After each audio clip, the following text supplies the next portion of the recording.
Salt hissed through the window seams of Marrow Point light, spattering Edwin Muir's ledger with briny freckles. He dabbed at the pages, muttering, then set the quill aside. Outside, a pewter sea slapped the black rocks like a beast gnawing its chain, but inside, the lantern room smelled of engine grease and paraffin. Homey comforts to a man who had spent 18 years listening to foghorns rather than conversation. An early dusk thickened around the lens. Edwin wound the clockwork that rotated the Fresnel, checked the wick reservoir, and finally sank on the wooden bench to spoon up a supper of beans gone tepid. Routine, reliable, righteous. That was Lighthouse work. The routine snapped the instant his spoon scraped something metallic hidden in the tin. He fished out a tiny brass key attached to a sodden scrap of oilskin. Scrawled on it was a date, 18th October 1913, 2 days ahead. His brow puckered. The mainland tender hadn't delivered supplies in weeks. Nothing new should be inside his provisions. Curious, Edwin pocketed the key, finished his meal, and polished the lantern panes until the beam speared through sleet like a white saber. Then he descended the spiral stairs to the storage cellar, a chamber he rarely visited except to fetch coal. Behind crates of lamp oil and signal flags, he discovered an oak door he'd somehow overlooked all these years, its grain blackened with tar. The key slid in as though it had been oiled yesterday. A click, and the door yawned, revealing a cramped alcove. In its center, upon a packing crate, rested a waterproof logbook the size of a Bible. A fountain pen lay uncapped atop the cover. Its nib glistened with fresh ink. Candle stubs guttered, though no one but Edwin could have lit them. He opened the logbook. The ink smelled live, pungent with iron gall. Yet every entry bore future dates. 18th of October, 5th of November, 12th of December 1913, and onward into years not yet dawned.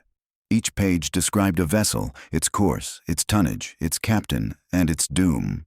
18th of October 1913, 23:17 hours. Coastal packet Queen Adalia. Rudder disabled by rogue wave. Collision with breakwater reef probable. Survivors estimated 3 of 42. Lighthouse beam at Marrow Point prevents corrective starboard turn. Recommendation: douse light exactly 23:03 to 23:12 to avert tragedy. Edwin swallowed, mouth dry. He flipped ahead, reading of war freighters, immigrant steamers, even a naval cruiser, all fated to shatter against Marrow Point unless, at precise intervals, the guiding beam went dark. In every case, the log insisted that extinguishing or misaligning the light for minutes, occasionally hours, would nudge the ship's master into a safer channel or stall departure until a storm passed. Conversely, keeping the lamp burning would ensure oblivion. No signature graced the entries, but in the margin of the first page was a note so hastily scrawled the ink splattered. Edwin, trust the ledger. Lives depend on you. You did this once already. His heart hammered. The only mark verifying his sanity was the use of his own first name in a hand he half recognized as his own. A future self? Madness. He shut the book, sealed the door, and climbed, lantern swinging in his hand. The beam still swept across torn curtains of rain, beckoning mariners. Edwin stood beneath its turning glare, wrestling with nausea. Everything he knew, every oath he'd sworn, demanded the light stay lit. But if the log were true, obedience would kill. At dawn, he radioed the Coast Guard station on the mainland to ask after the Queen Adalia, business as casual as he could manage. They replied that she was due to pass his sector tomorrow night, hull packed with autumn tourists. The name landed in Edwin's gut like a tossed anchor. He asked no more questions, signed off, and spent the day pacing the narrow catwalk that circled the lantern room. Mind nodded. By afternoon, the horizon frothed white. A gale was maturing early. Edwin thumbed through maritime code. Negligence causing loss of life could lead to prison. Yet if the log were genuine, adhering to regulation might slaughter dozens. He considered burning the book, but the idea felt akin to murdering a prophet. Night swallowed the tower. The Queen Adalia's scheduled pass crept closer minute by minute, announced by tick-tocks of the lantern mechanism. Edwin hauled sacks of coal to stoke the generator just as procedure required. Then, on a twitch of defiance, he loosened the belt on the governor. The beam faltered, bright, like a pulse with arrhythmia. He adjusted until the intervals matched the log's prescription. Full douse for 9 minutes, starting 23:03. Hair prickled on his arms. This was sabotage. When the clock face struck 23:03, he killed the flame. Darkness swallowed Marrow Point, save for forked lightning straubing the shoals. Edwin peered through binoculars. A distant glow marked the Queen Adalia's running lights, wavering between troughs. He pictured the crew noticing their beacon had vanished. Would they alter course or plow blind toward the teeth? Minutes crawled. A thunderhead burst luminous behind the packet, revealing her pivoting starboard as if searching. 23:09. Edwin's nerves screamed. He imagined 50 souls knocking about saloons and sleeping cabins, unaware their fate hinged on a solitary man's moral coin flip. At 23:12, he reignited the lantern. The lens hissed, rotating anew. External darkness parted under its blade. Edwin spotted the Queen Adalia again, now several degrees east of Breakwater Reef, skirting it clean. Relief buckled his knees.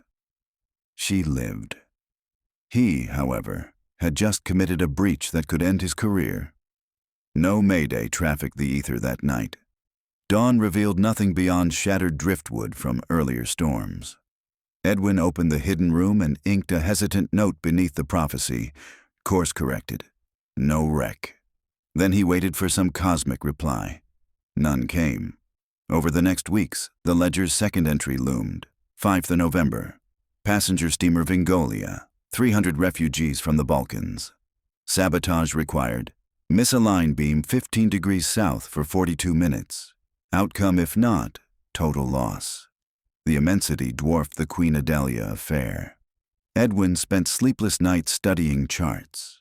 A 15-degree misalignment would throw every vessel on the coast into confusion, inviting collisions far afield.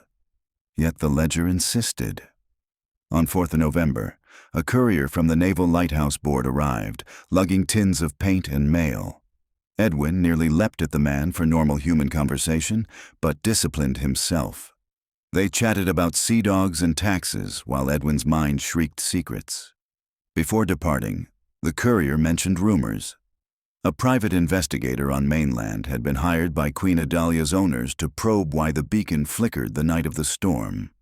Edwin feigned ignorance, waved farewell, and watched the launch disappear into foam. He descended to the hidden room. A fresh page glimmered where none had been, bearing tomorrow's date. Beneath the prescription was a final line he had not seen earlier. Do not fear inquiry. You will be vindicated if you persist. The pen, unattended for days, held wet ink. Edwin slammed the ledger shut. Who was writing in it? The rational answer, someone living within the walls, was absurd. He knew every bolt of the tower. The possibility of his own future hand felt equally insane yet stubbornly seductive. He could almost sense a loop in time coiled around him, constricting. The night of 5th of November, Edwin loosened the main gear's brace and sighted along index marks engraved on brass. He rotated the entire apparatus southward, conscience pounding. Outside, wind howled like artillery. He radioed a blanket warning. Marrow Point light performing maintenance. Expect irregular signal. Naval Dispatch replied with curt acknowledgement. Exactly 42 minutes passed while Edwin stared at the sea, whispering apologies to every unseen ship. Finally, he restored alignment. Dawn's calm revealed no wreckage. Wireless bulletins reported the Vingolia had outrun the storm and reached Portsmouth safely. Again, ledger proven. Yet this time, collateral damage surfaced. A coastal fisherman shattered his bow against an uncharted rock in the confusion, breaking ribs. Edwin logged the accident with ink trembling. Salvation for hundreds, injury for one. What scale of justice weighed such trade? Winter slammed the cape. December's entry concerned a naval cruiser, the HMS Resolute, scheduled for secret maneuvers. The ledger demanded darkness for a full hour at peak front. Edwin balked. Disabling a lighthouse during wartime drills could brand him a saboteur, maybe traitor. He spent days crafting letters of resignation he never sent. Snow fell in sideways curtains, frosting the lantern glass. He polished until his knuckles bled. Mindless busywork to silence ethics. 3 nights before the listed date, Edwin's wireless sparked. Admiralty instructing all coastal lights to operate maximum vigilance due to heightened submarine risk. The ironies piled like ice.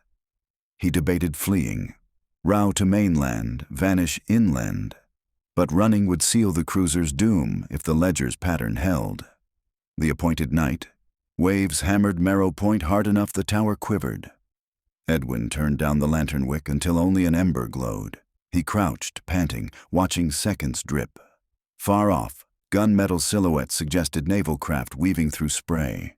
Suddenly, flares blossomed, crimson blossoms against slate. Another lighthouse south answered with signal rockets. Edwin's gut twisted. Had his blackout triggered alarms? Through binoculars, he watched the Resolute veer, engines roaring, just as a colossal breaker rose where reef met trench. The cruiser passed clean, barrel length from destruction. Other escort ships followed the deviation. Edwin sagged, equal parts elated and ill. Then his blood chilled. Behind the squadron, a merchant collier, presumably seeking the absent beam, wallowed dangerously close to shoal. Edwin snatched the lamp controls, flooding full brilliance. The collier corrected on the spot, missing death by yards. When the hour elapsed, he restored normal service. Radios crackled with terse military chatter, but no accusation emerged. Instead, dispatch congratulated all stations on a successful training exercise. Edwin exhaled, understanding nothing. Perhaps Admiralty had planned the flares, steering ships regardless of his actions. Perhaps the ledger anticipated that too. Snow melted into grudging spring. Edwin seldom left the hidden room now. Pages unfurled ahead faster than time passed, like a story finishing itself. He learned to note in margins, confirmed, lives saved. Sometimes casualties still occurred elsewhere. A tug capsized north, or a cutter lost a mast. He began to wonder if the lighthouse beam was merely one thread in a larger weave the ledger manipulated, a calculus of sacrifice beyond his comprehension.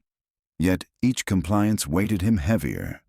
His isolation ended one sun-bleached afternoon when a knock echoed up the stairs. A tall woman in a weathered pea coat introduced herself. Inspector Clara Finch, Maritime Board. She carried a file thick with witness statements about irregularities at Marrow Point.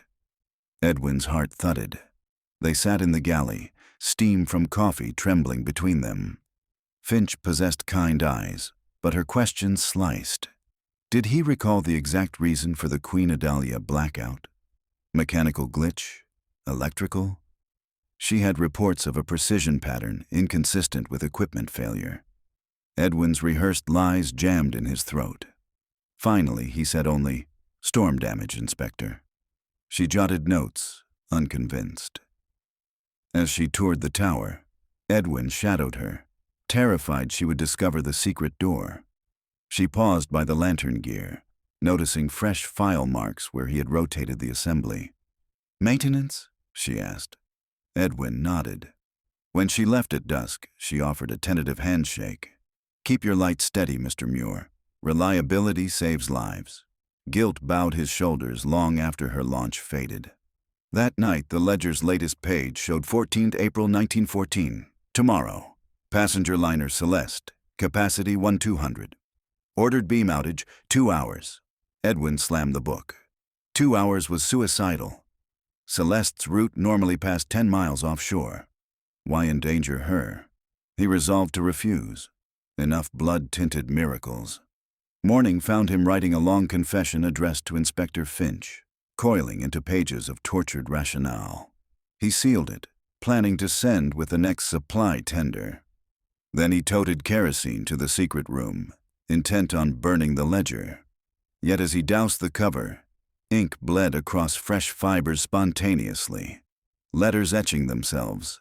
Edwin, final test. Celeste carries Finch's daughter.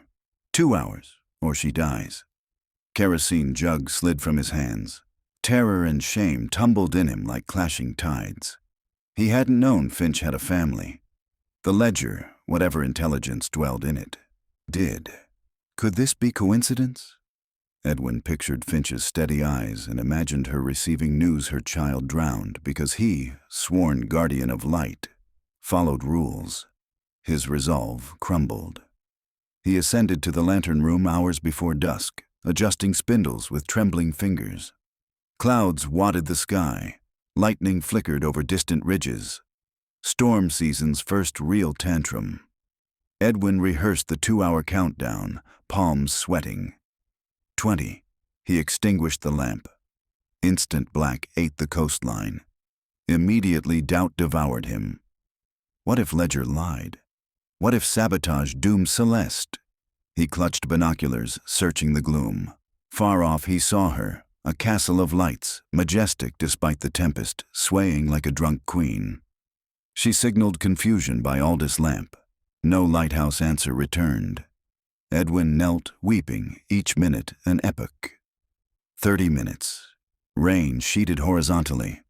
Celeste's lights turned west, as if groping toward calmer water. 50 minutes. A thunderboom rattled glass panes. Edwin flinched. 70 minutes. A schooner headed north nearly clipped the rocks. He fired a warning rocket to save her, praying this didn't count as cheating. 100 minutes. He caught movement through binoculars. A monstrous wave reared behind Celeste, twice her beam. The liner pivoted, bowsprit just clearing a hidden bar he knew could gut her. The rogue wave smashed broadside, shoving Celeste east, away from the Cape. Engines roared, smoke mixing with steam, but she remained afloat, listing but steady.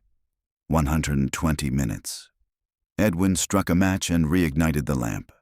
Beam burst forth, catching sleet like diamond dust. He aimed it straight at Celeste. She adjusted, stabilizing on safe bearing. Relief convulsed him. He sent repeating flashes. "You are clear," Celeste replied with grateful Morse. Electricity flooded Edwin's marrow. Ledger's prophecy held once again. Dawn arrived sheepish and silver. News crackled via wireless. Celeste had ridden out the gale. Minimal damage, passengers safe. An officer added that Captain Finch, no relation, he joked, commended Marrow Point for expert signaling during blackout conditions. Edwin laughed hollowly. Passengers assumed the lighthouse kept vigil, oblivious that he had murdered its glow, saved them by negation. Afternoon sun burnished the sea like spilled bronze. Inspector Clara Finch returned aboard a cutter, waving a telegram. Her daughter, she announced, had arrived unexpectedly on the liner Celeste, which almost met disaster but praised Marrow Point's guidance. Finch's expression softened. "Seems you run a tight ship, Keeper Muir." Edwin managed a nod, throat burning with unshed confessions. As Finch prepared to depart, she said, "Funny thing, the captain said the Celeste depended more on your warning rockets than your beacon." Smart thinking. She tapped her temple. Improvisation saves lives. Then she was gone. Edwin staggered to the hidden room. The ledger lay shut, surface unmarred by kerosene. He opened to blank pages. The prophecies ended. In their place, one final entry dated precisely now. Duties fulfilled. Destroy book. Restore order. Thank you. Beneath, a signature, Edwin Muir, 1941. He stared, heartsick and awed. 30 years ahead, an older self sealed this loop, ensuring its own genesis. He wondered what tragedy still awaited that future him, what toll he would pay to write these pages. Yet choice remained. Obliterate the ledger and possibly fracture the chain. Or preserve it, accepting custodianship of fate. He carried the book to lantern level. Below, ocean sparkled serene, as if last night's wrath were a mere rumor. Edwin laid the ledger on the catwalk railing. For a long while he watched gulls wheel, sunlight flashing off their wings. Eventually he tucked the volume under his coat, descended to the cellar, and placed it back in the alcove. He locked the door, replacing the key in the old soup tin. Evening crept in. Edwin lit the lamp early, turning the gears until the beam prowled the horizon with unwavering loyalty. He poured fresh oil, adjusted the wick, and settled at his desk, opening a blank ledger not of prophecies but of routine. He logged the weather, the sea state, his own pulse. Steady, despite everything. Outside, beyond the glass, ships would come and go, trusting the gleaming eye of Marrow Point. They would never know that sometimes a light must die so that lives may go on. And Edwin Muir, keeper of contradictions, would stand watch, ready to shield them with brilliance, or, when the hour demanded, with timely darkness.